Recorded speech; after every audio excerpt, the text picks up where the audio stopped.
दोस्तों, स्वागत है आपका हमारे YouTube चैनल पर। आज की कहानी है अंगुली माल की कहानी। आइए हम इस कहानी को सुनते हैं। बहुत पुरानी बात है। मगध की जनता में आतंक छाया हुआ था। अंधेरा ही होते ही लोग घरों से बाहर निकलने का हिम्मत तक नहीं करते थे। कारण था अंगुली माल।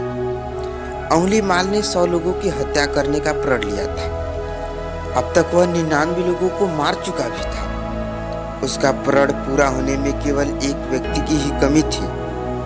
अंगुली माल मगध के एक जंगल में रहता था और उस जंगल के रास्ते जो भी राहगीर जाते थे वह उन्हें लूटता था और उन्हें मारकर उसकी एक उंगली काटकर माला के रूप में अपने गले में पहन लेता था। इसी कारण लोग उसे अंगुली माल कहते थे और उस रास्ते पर नहीं जाते थे। यहाँ तक कि उसकी माँ भी, जो उसके लिए खाना लेकर जाती थी, वह भी जाना छोड़ देती है कि कहीं उसके प्रण के पूरा होने में तो केवल एक ही व्यक्ति की कमी है। क्या पता वह मुझे ही मारकर अपना प्रण पूरा कर ले। इसलिए उसकी माँ भी उस रास्ते पर जाना छोड़ देती है और वहाँ का राजा भी उस रास्ते पर कोई एक बोर्ड लगवा देता है कि इस रास्ते पर जाना निषेध है, क्योंकि आगे अंगुली माल डाकू है जो लोगों को मार देता है। और समय बीतता है जिससे उस रास्ते पर कोई भी नहीं जाता है। तभी उस गांव में गौतम बुद्ध प्रवेश करते हैं। सभी ग्रामीण लोग वहाँ इकट्ठा होते हैं और भगवान बुद्ध से बताते हैं, भगवान आप इस रास्ते पर मत जाइएगा। लोग बुद्ध को अंगुली माल की सारी बातें बताते हैं। तब भगवान बुद्ध कहते हैं, अब तो मैं इस रास्ते पर अवश्य जाऊंगा। और वो उस रास्ते पर चलने लगते हैं जिस रास्ते पर अंगुली माल था। और उनके शिष्य भी उस रास्ते पर डर के मारे नहीं जाते हैं। और गौतम बुद्ध जैसे ही आगे बढ़ते हैं तभी उनके कानों में आवाज पड़ती है, ठहर जा, कहाँ जा रहा है।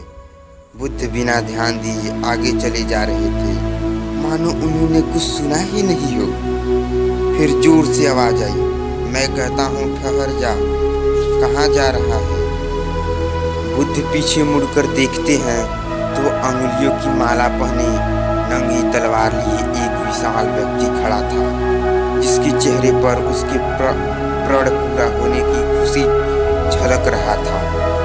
बुद्ध समझ गए यह तो वही है जिसके बारे में ग्रामीण बता रहे थे। बुद्ध ने शांत व मधुर स्वर में कहा, मैं तो ठहर गया, भला तू कब ठहरेगा। अंगुली माल बुद्ध को देखता है और कहता है, ये सन्यासी, क्या तुमको मुझे देखकर डर नहीं लगता। मैंने कितने लोगों को मारकर उनकी अंगुलियों की माला पहन रखा है। बुद्ध बोले, तुझसे क्या डरना है तो उससे डरो जो सचमुच ताकतवर है। अंगुली माल जोर से हंसता है और कहता है, हे साधु, तू मुझे ताकतवर नहीं समझता। मैं तो एक बार में 10-10 लोगों का सिर काट सकता हूँ। बुद्ध बोले, अगर तुम ताकतवर हो तो जाओ, उस पेड़ की टहनी को काट दो। वह जाता है और पेड़ की टहनी को केवल एक झटके में काट कर अलग कर देता है।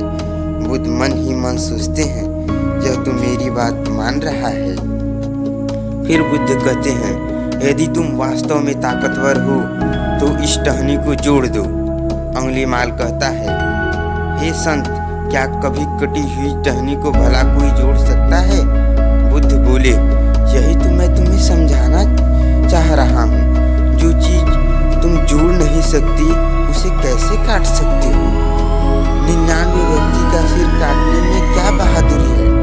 एक व्यक्ति का सिर जोड़कर दिखाओ तो जाने कि तुम ताकतवर हो। बुद्ध की बातें सुन उसका हृदय बेचैन हो जाता है। वह महात्मा बुद्ध के चरणों पर गिरता है और कहता है, मुझे माफ कर दे गुरुवर। गौतम बुद्ध तुरंत पलटते हैं और वापस उसी रास्ते पर लौट आते हैं।